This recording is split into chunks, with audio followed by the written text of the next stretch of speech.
Hola, seguro que has escuchado la frase de yo creo en milagros porque yo creo en Dios. Pues hoy vamos a hablar de Kathryn Kuhlman, la mujer que creía en los milagros. La mujer que creía en los milagros. Cientos de personas han sido sanadas simplemente mientras estaban sentadas tranquilamente en medio de la gente, sin ninguna demostración extraordinaria. Muchas veces ni siquiera sucede mientras se predica un sermón. Ha habido casos en que no se había cantado ni una sola canción. No hay demostraciones estruendosas. No hay que llamar a gritos a Dios como si Él fuera sordo. No hay exclamaciones ni alaridos. Dentro de la misma quietud de su presencia. Ha sucedido cientos de veces. Y es que la misma presencia del Espíritu Santo era tal que casi literalmente se podía escuchar el ritmo del latido de los corazones de miles de personas al unísono. En medio de este profundo silencio, una voz dice: creo en los milagros. Repentinamente, el aplauso de las miles de personas que observan a esa figura alta y esbelta, surgiendo de las sombras en un vaporoso vestido blanco, se vuelve ensordecedor. Ella se desliza hacia el centro de la plataforma y comienza un nuevo culto de milagros, y es Kathryn Kuhlman. En su ministerio internacional, Kathryn Kuhlman sentó los fundamentos para la obra del Espíritu Santo en las vidas de incontables miles de personas en todo el mundo. Su ministerio único cambió el énfasis en el cuerpo de Cristo, que pasó de la demostración externa de los dones sobrenaturales del Espíritu Santo, nuevamente al dador de los dones, el mismo Espíritu Santo. El tono profético de su ministerio marcó el paso de lo que la iglesia sería en los tiempos por venir. Su ministerio fue literalmente un precursor de la iglesia del futuro. Aunque ella se consideraba a sí misma una persona común, Kathryn era única. Muchas han tratado de imitar su voz y sus movimientos teatrales, pero sin resultado. Otros han tratado de traducir su unción especial a técnicas y métodos sin éxito. Yo doy gracias a Dios por Kathryn Kuhlman. Ella fue un ejemplo de una persona que no temió pagar el precio de andar en el servicio de Dios. Agradezco las lecciones que he aprendido por medio de su vida, y en este capítulo vamos a ver hoy, quisiera compartir algunas de esas lecciones con ustedes, muchas de ellas en sus propias palabras. Concordia, Missouri, fue el lugar donde se establecieron los inmigrantes alemanes que comenzaron a llegar a fines de la década de 1830. La madre de Kathryn, Emma Walkenhorst, se casó con Joseph Kuhlman en 1891. Según su registro de la escuela secundaria, Kathryn Johanna Kuhlman nació el 9 de mayo de 1907 en la granja familiar aproximadamente a 8 kilómetros de Concordia. Kathryn fue llamada con los nombres de sus dos abuelas. No recibió un certificado de nacimiento, ya que los mismos solo fueron obligatorios en Missouri a partir de 1910. Cuando Kathryn tenía 2 años de edad, su padre vendió la granja de 64 hectáreas y construyó una casa grande en la ciudad a la que Kathryn siempre llamaría su hogar. Una amiga de su infancia descubría a Kathryn de esta manera: facciones grandes, pelirroja, con pecas. No podía decirse que Kathryn fuera bella. No era femenina ni atrayente físicamente en ningún sentido de la palabra. Era más alta que las chicas de nuestra barra, 1,73. Larguirucha, de contextura masculina, y sus pasos largos nos hacían jadear para mantenernos a su ritmo cuando caminábamos juntas. De joven, Kathryn también se destacaba por su independencia y autoconfianza, y su deseo de hacer las cosas a su manera. Se las arreglaba para manejar a su padre y conseguía casi cualquier cosa que deseara de él. De joven, Catherine también se destacaba por su independencia. ¿eh? Conseguía muchas cosas. Se las arreglaba para manejar a su padre y conseguía casi cualquier cosa. Según Catherine, la disciplina siempre estaba a cargo de su madre, una mujer dura. Nunca elogiaba a su hija ni le daba muestras de afecto. Pero Catherine nunca se sintió que le faltara amor o que no era deseada. Su padre le daba todo el afecto y el amor que necesitaba. En realidad, Catherine adoraba de tal manera a su padre que aún 30 años después de su muerte, al hablar de él, los ojos se le llenaban de lágrimas. Cierta vez, cuando Catherine tenía aproximadamente 9 años, quiso hacer algo especial para el cumpleaños de su madre y decidió darle una fiesta sorpresa. Pues bien, la niña, sin darse cuenta de que el cumpleaños de su madre caía un lunes, fue por las casas de sus vecinos pidiéndoles que en ese día vinieran todos a su casa con una torta para Emma. Los lunes eran día de lavado para los Kuhlman. Todos los demás días de la semana, Emma Kuhlman se vestía con sus mejores ropas de pies a cabeza. Nunca se sabía cuándo podía aparecer una visita inesperada y a ella le espantaba la idea que alguien pudiera verla mal vestida o desarreglada. Entonces llegó el lunes y Emma Kuhlman estaba vestida para ir a lavar ropa. Mientras trabajaba, inclinada sobre la tina de agua caliente, con su cabello húmedo de sudor cayéndole sobre el rostro, su ropa húmeda y sucia y las piernas descubiertas, sonó un golpe en la puerta.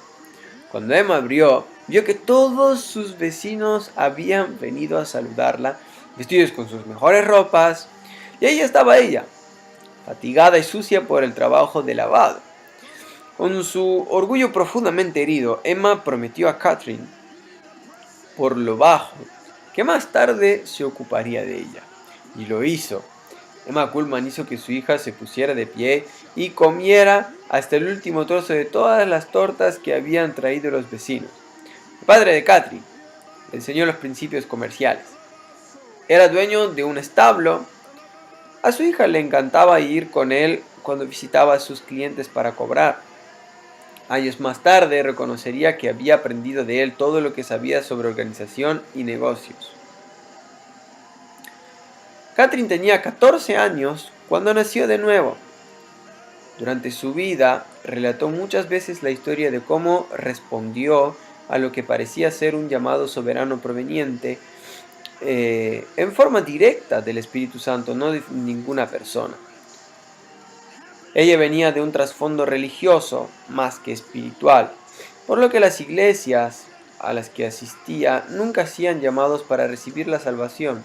Acerca de ellos, ella misma escribió: yo estaba de pie junto a mi mamá, y las agujas del reloj estaban ubicadas en las 12 menos 5 minutos del mediodía.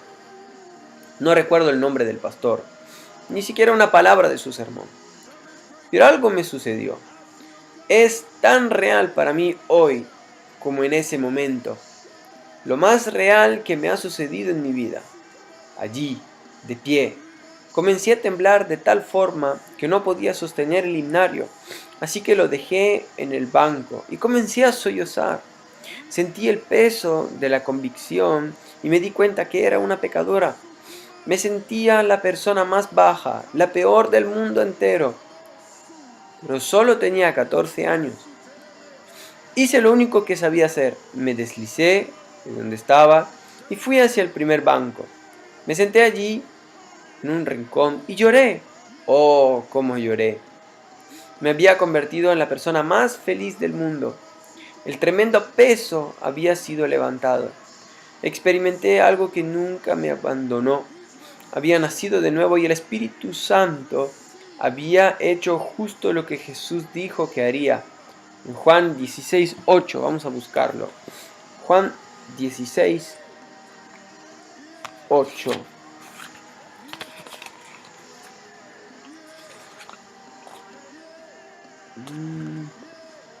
Y cuando Él venga, convencerá al mundo de pecado y de la justicia de Dios y del juicio que viene. El padre de Catherine estaba de pie en la cocina cuando ella llegó corriendo de la iglesia para compartir la buena noticia con él. Ella acostumbraba contárselo todo. Sus propias palabras se lanzó sobre él y dijo: «Papá, Jesús ha entrado en mi corazón». Sin mostrar ninguna emoción, su padre solo dijo: «Me alegro». Catherine recordaba que nunca estuvo realmente segura de si su padre había comprendido en verdad lo que ella le había dicho. Finalmente la jovencita decidió asistir a la iglesia bautista a la que iba su padre, en lugar de la metodista a la que iba su madre. Aún entonces ya tenía ideas propias. Catherine decía que nunca estuvo segura de si su padre era nacido de nuevo. Algunas veces en público aseguraba que sí, pero otras veces en privado expresaba su frustración por no poder estar segura. Sin embargo, Catherine sabía que su padre sentía una profunda aversión por los predicadores. En realidad, según ella, los despreciaba. Si Joseph Kuhlman veía a un predicador viniendo en dirección a él por la calle, se cruzaba a la acera opuesta para no tener que hablarle. Pensaba que todos los predicadores solo buscaban dinero. Y las únicas ocasiones en que asistía a la iglesia eran festividades especiales o para algún culto en que Catherine recitaba. Hasta donde su hija sabía, Joseph Kuhlman nunca oraba ni leía la Biblia. Según Catherine, asistir a la iglesia era tan importante como ir a trabajar. Al principio asistió a la iglesia metodista con su madre. Fue allí en 1921 que nació de nuevo. Pero a partir de 1922, toda la familia se hizo miembro de la iglesia bautista.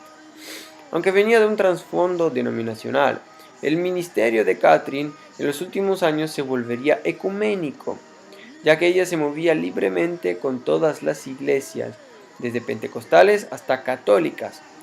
Ninguna denominación cerraba las puertas al ministerio de Catherine Kuhlman. Ella se negaba a integrar denominación alguna y no daba crédito por su ministerio a ningún grupo, solo a Dios. Cuando Catherine era adolescente, su madre enseñaba en las reuniones de jóvenes de la iglesia metodista. Una vecina dijo que la señora Kuhlman era una excelente maestra de la Biblia. Y Catherine, sus hermanas y su hermano deben de haber recibido muy buena enseñanza y formación en su hogar. La vecina también mencionó que escuchaba a alguien que tocaba el piano por las noches en la casa de los Kuhlman y alguien que cantaba. A pesar de ser considerada una excelente maestra del grupo de jóvenes de su iglesia, aparentemente la madre de Catherine no nació de nuevo sino hasta 1935, en una de las reuniones que su hija realizó en Denver, Colorado. Catherine había invitado a su madre a la campaña. Después de terminada la primera reunión, la evangelista fue al cuarto de oración situado detrás del púlpito para orar por aquellos que habían respondido a la invitación. Unos pocos minutos después su madre entró en ese mismo cuarto y dijo que quería conocer a Jesús como Catherine lo conocía. Catherine, embargada por la emoción, extendió su mano pasándola sobre la cabeza de su mamá. En el preciso instante en que los dedos de su hija la tocaron, la mamá comenzó a temblar y a llorar, de la misma forma en que Catherine lo había hecho a los 14 años. Junto a ella en la pequeña iglesia metodista de Concordia que leímos recién. Pero esta vez había algo más. Emma levantó la cabeza y comenzó a hablar, lentamente al principio y luego más rápido. Pero las palabras no eran en ningún lenguaje como el inglés. Los sonidos audibles y melodiosos pertenecían a una lengua desconocida. Catherine cayó de rodillas junto a ella, llorando y riendo al mismo tiempo. Cuando Emma abrió los ojos, le echó los brazos a Catherine y la abrazó fuertemente. Era la primera vez que su madre la abrazaba. La señora Kuhlman no durmió durante 3 días y 2 noches después de lo sucedido. Era una nueva persona y durante el resto de su vida en Concordia, Emma Kuhlman tuvo una maravillosa y dulce comunión con el Espíritu Santo. Una característica de aquellos que Dios usa en gran manera es que están dispuestos a dejarlo todo y seguir su dirección. En 1913, la hermana mayor de Catherine, Meyer, se casó con un joven y apuesto evangelista que estaba terminando sus estudios en el Instituto Bíblico Moody. Recordemos de L. Moody. Myrtle y Everett Parrott comenzaron un ministerio como evangelistas itinerantes. Aproximadamente 10 años más tarde, en 1924, Myrtle y Catherine persuadieron a sus padres de que la voluntad de Dios era que Catherine viajara con ellos. En ese entonces los Parrott tenían su base en Oregón. Habían conocido a un renombrado maestro y evangelista, el Dr. Charles Price, quien tenía un ministerio de sanidad y les enseñó sobre el bautismo en el Espíritu Santo. Sin embargo, a pesar de esta maravillosa experiencia, el matrimonio de Myrtle y su esposo no era feliz y ahora los problemas económicos agregaban tensión a la relación. En ese momento, hubiera sido fácil para Catherine tener compasión por sí misma, pero por el contrario se ocupó de trabajar en la casa, haciéndose cargo del lavado los lunes y del planchado los martes. Durante este tiempo, además de aprender a tener paciencia en la adversidad, Catherine también aprendió a no ceder ante la autocomiseración. Años después, muchos de sus mensajes surgirían de su propio crecimiento espiritual en estas áreas. La autoconmiseración y el egocentrismo para Catherine eran una misma cosa. Obviamente desde su adolescencia, decidió no permitir que ninguna de estas dos características tendrían lugar en su vida sin importar lo que le sucediera. Ten cuidado, dice ella, de la persona, ya sea miembro de tu familia o compañero de trabajo o empleado tuyo, que no puede decir lo siento. Encontrarás que esa persona es muy egocéntrica. Esa es la razón por la que me has oído decir 10,000 veces que la única persona a la que Jesús no puede ayudar, la única persona para la que no hay perdón de pecados, es aquella que no puede decir me arrepiento de mis pecados. Una persona tan egocéntrica generalmente atrae más hacia sí las enfermedades como si fueran un imán. Catherine aprendió temprano en su vida que el egocentrismo, junto con los demás pecados del yo, la autoindulgencia, la compasión por sí mismo, o incluso el odio a uno mismo, hacen que una persona se juzgue o se condene a sí misma. Y eso es obstáculo para la obra del Espíritu Santo en su vida. Ella siempre decía que cualquiera puede tener al Espíritu Santo obrando en su vida, si está dispuesto a pagar el precio. Nunca se paga el precio una sola vez. Es algo que comienza con un compromiso inicial y un acto de decisión de seguir a Dios cada día de tu vida. Hubo muchos momentos y lugares en que Catherine podría haber elegido no someterse a la corrección del Espíritu Santo, pero afortunadamente para el cuerpo de Cristo en la actualidad, ella tomó las decisiones correctas y es un ejemplo que podemos seguir. Es un ejemplo. Catherine pasó 5 años con su hermana y su cuñado preparando lo que sería la base de su propio ministerio. Trabajaba en la casa para aliviar cualquier carga que su presencia pudiera significar y pasaba muchas horas leyendo y estudiando la palabra. En 1928 los Parrott llegaron a Boise, Idaho. Para ese entonces habían adquirido una carpa y tenían una pianista llamada Helen Guilford. Pero sus problemas matrimoniales o maritales habían aumentado, por lo que Everett siguió hacia Dakota del Sur, mientras que Mark, Catherine y Helen se quedaron para tener las reuniones en Boise. Después de 2 semanas, las ofrendas ni siquiera alcanzaban para pagar el alquiler del lugar, ni el pequeño apartamento donde se alojaban, ni para comprar comida. Las 3 mujeres vivían a pan y atún. Myrtle creía que su única salida era reunirse con su esposo, pero Helen y Catherine no veían ninguna esperanza para el futuro si continuaban viajando con los Parrott. Así que como Pablo y Bernabé en la iglesia del Nuevo Testamento decidieron separarse. Un pastor de Boise les ofreció la posibilidad de predicar en un pequeño salón de billar que había sido reacondicionado para servir como salón de reuniones. Ese fue el comienzo del ministerio de Kathryn Kuhlman. Luego de predicar en esa obra misionera, fueron hacia Pocatello, Idaho, donde Kathryn predicó en un viejo teatro de ópera. El edificio estaba muy sucio y debía ser limpiado antes que pudieran usarlo. Podemos imaginar quién hizo la limpieza, la evangelista, naturalmente. Después fueron a Twin Falls, Idaho, en medio del más crudo invierno. Allí Kathryn resbaló sobre el hielo y se rompió la pierna. Aunque el médico le había dicho que no apoyara el pie en tierra durante 2 semanas, Kathryn insistió en predicar enyesada. Ella nunca permitió que su carne interfiriera en su cumplimiento de la voluntad de Dios. Ella nunca permitió que su carne interfiriera en su cumplimiento de la voluntad de Dios.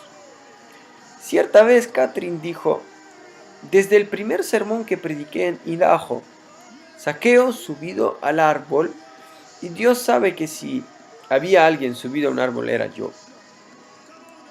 Supe solo una cosa: estaba entregada a las cosas de Dios. Jesús era real para mí, mi corazón estaba decidido.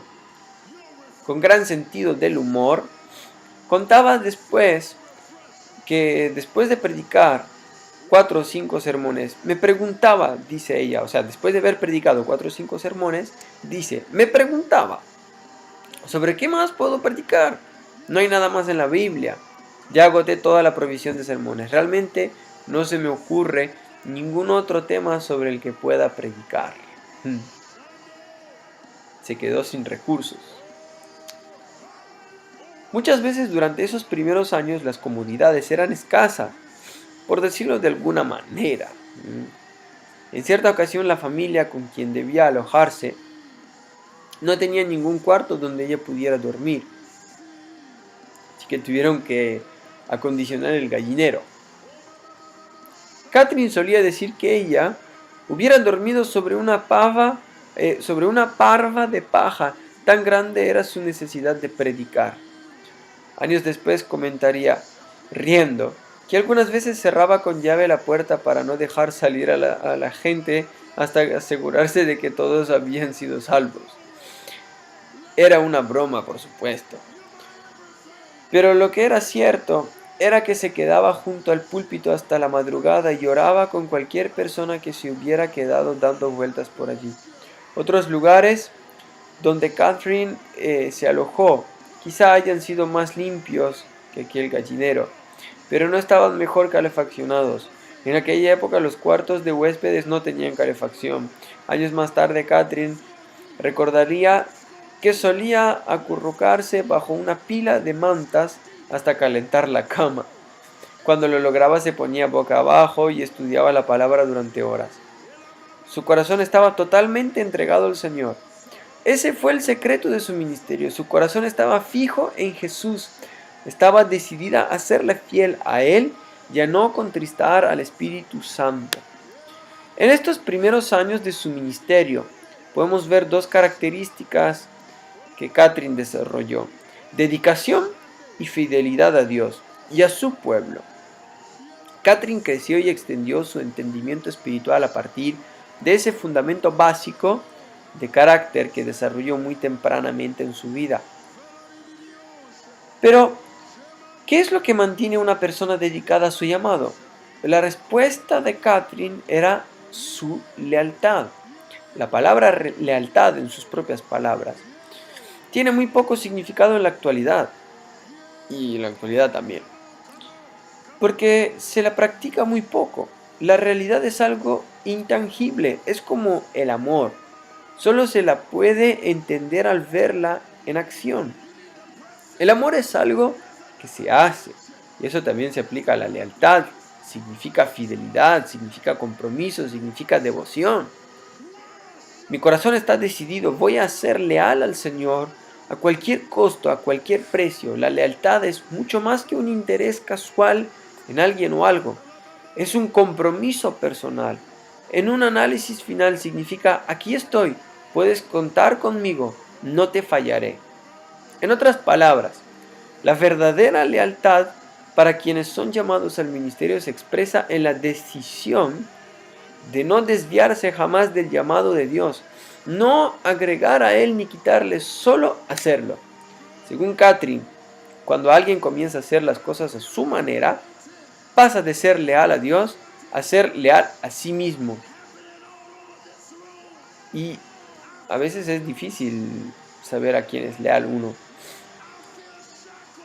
Después de predicar en todo Idaho, Catherine y Helen fueron hacia Colorado. Luego de una campaña de 6 meses en Pueblo, llegaron a Denver. Un hombre de negocios, Earl Hewitt, se había unido a ella en Pueblo como administrador del ministerio. En ese año 1933, la depresión estaba a su punto más alto, los negocios cerraban, millones de personas quedaban sin trabajo, las iglesias luchaban por permanecer abiertas. Catherine era una evangelista itinerante sin ninguna organización denominacional que la apoyara, pero creía firmemente en un Dios grande cuyos recursos no tenían límites. Ella creía que si servimos a un Dios de recursos limitados, entonces estamos sirviendo al Dios equivocado. Catherine vivía por el principio de fe y confiaba en Dios. Por eso dijo a Hewitt que fuera a Denver y actuara como si tuvieran $1.000.000. Cuando él le indicó que en realidad solo tenían $5, Catherine contestó: Él, o sea, Dios, no depende de lo que poseemos o de lo que somos. Ciertamente puede obrar un milagro semejante al de los panes y los pescados, y multiplicar nuestros $5. Ahora ve a Denver, alquila el edificio más grande que encuentres, consigue el mejor piano disponible para Helen, llena el local de sillas, manda a publicar un anuncio grande en el Denver Post y haz propaganda por radio, en todas las emisoras.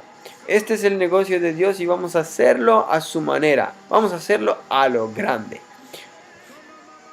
Hewitt le tomó la palabra y siguió sus instrucciones. El lugar había sido un depósito de la compañía Montgomery Ward.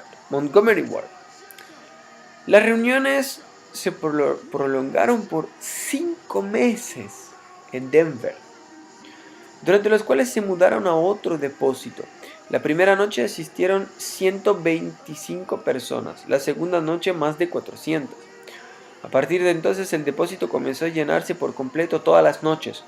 Después de 5 meses, Catherine anunció que la campaña había terminado, pero las personas no querían saber nada de eso. Un hombre se ofreció a dar un adelanto para un edificio que pudieran usar en forma permanente y que tuviera un gran cartel de neón que diría: la oración cambia las cosas.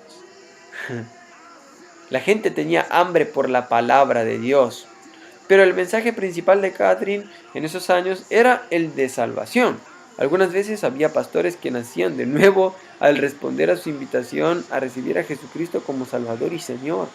El ministerio de Catherine era de fe y esperanza.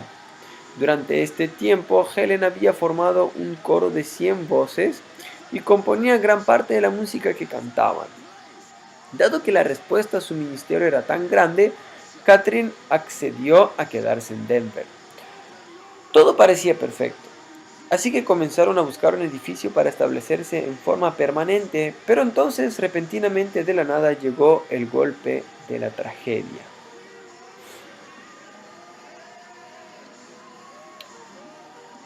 Catherine experimentó el primer trauma real de su vida a finales de diciembre de 1934, cuando su amado padre murió en un accidente. Mucho después supo que él había caído en una calle cubierta de hielo.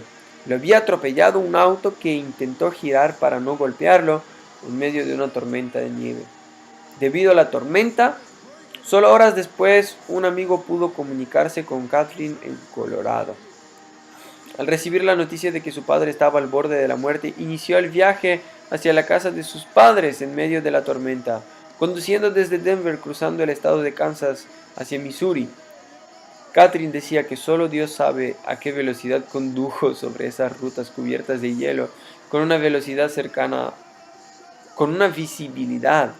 cercana a cero. El 30 de diciembre, Catherine llegó a la ciudad de Kansas y llamó a su casa para hacer saber a su padre que estaba a punto de llegar, pero le avisaron que él había muerto esa mañana muy temprano. Catherine llegó a tiempo para ver a su padre en el ataúd, en el living de su casa, siendo velado por sus seres queridos.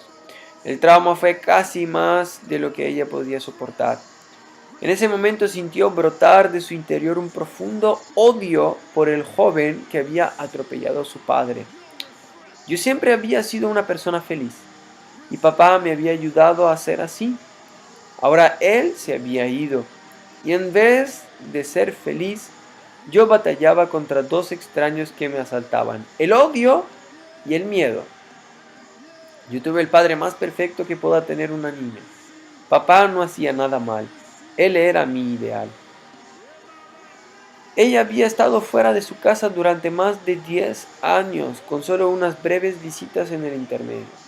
Ahora su papá jamás podría escucharla predicar.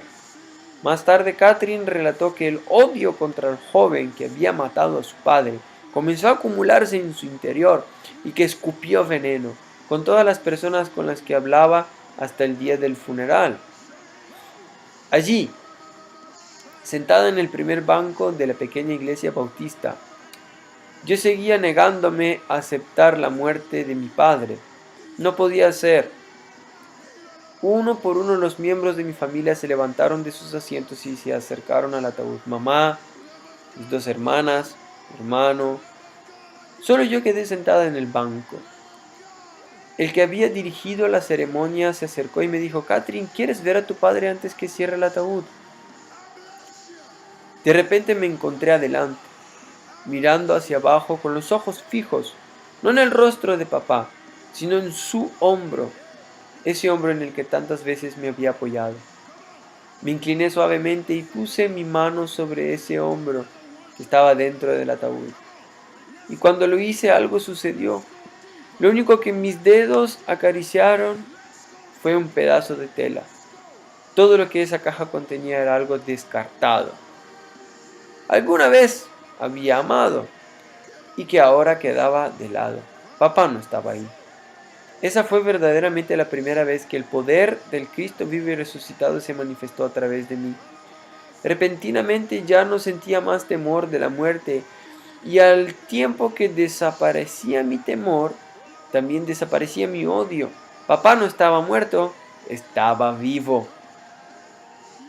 Catherine regresó a Denver con un nuevo entendimiento y una nueva compasión. Encontraron un edificio y comenzaron los trabajos de acondicionamiento en febrero de 1935. El 30 de mayo de ese año, en 35, se abrió el Tabernáculo del Avivamiento de Denver, con el enorme cartel de neón que le habían prometido: la oración cambia las cosas.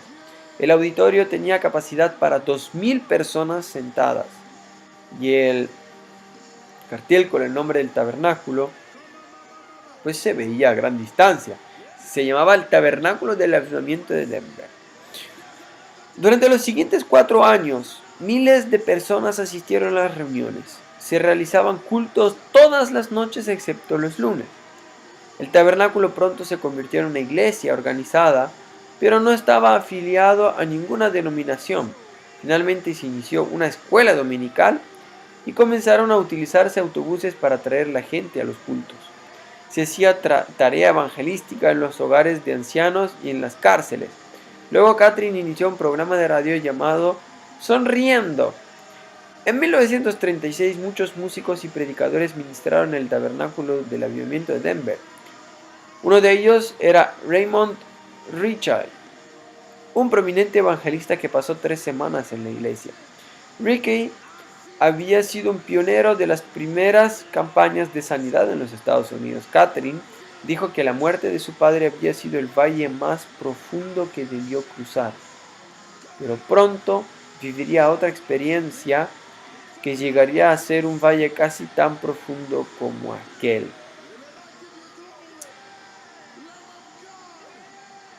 Y ella cometió un error más fuerte que este. En 1935, un predicador llamado Burroughs Waltrip de Austin, Texas, fue invitado a predicar en el tabernáculo. Era un hombre extremadamente apuesto, 8 años mayor que Catherine. Pronto ambos descubrieron que había una atracción entre ellos. El único problema era que este hombre estaba casado y tenía 2 hijos pequeños. Catherine aparentemente ignoró las señales del Espíritu Santo en su interior que le indicaban que esa relación era un error. Poco después de su primera visita a Denver, Waltrip se divorció de su primera esposa y dijo a todos que ella lo había abandonado. Pero su ex esposa Jessie dijo que Waltrip creía que si una persona no amaba a su cónyuge en el momento de casarse, no había pacto alguno entre ambos, lo cual hacía que pudieran divorciarse y casarse con otro. Después de dejar a su esposa, Waltrip nunca regresó a ella y sus 2 hijitos jamás volvieron a ver a su padre. ¡Qué fuerte! Nunca se volvieron a ver. Después de dejar a su familia, Waltrip se mudó a Mason City, Iowa, presentándose como un hombre soltero, e inició un centro evangelístico llamado Radio Chapel. Se lo conocía como un evangelista dramático y sensacionalista, y comenzó a emitir diariamente desde la capilla. Catherine y Helen fueron allí para ayudarlo a reunir fondos para su ministerio. Pronto la relación romántica entre Catherine y Waltrip, a quien ella llamaba Mister, se hizo pública. Helen y otros amigos de Denver trataron de persuadir a Catherine de que no se casara con el apuesto evangelista, pero ella insistía en que su esposo lo había dejado, lo cual lo hacía libre de casarse nuevamente. Debe destacarse que los detalles de la separación de Waltrip de su esposa y en el momento en que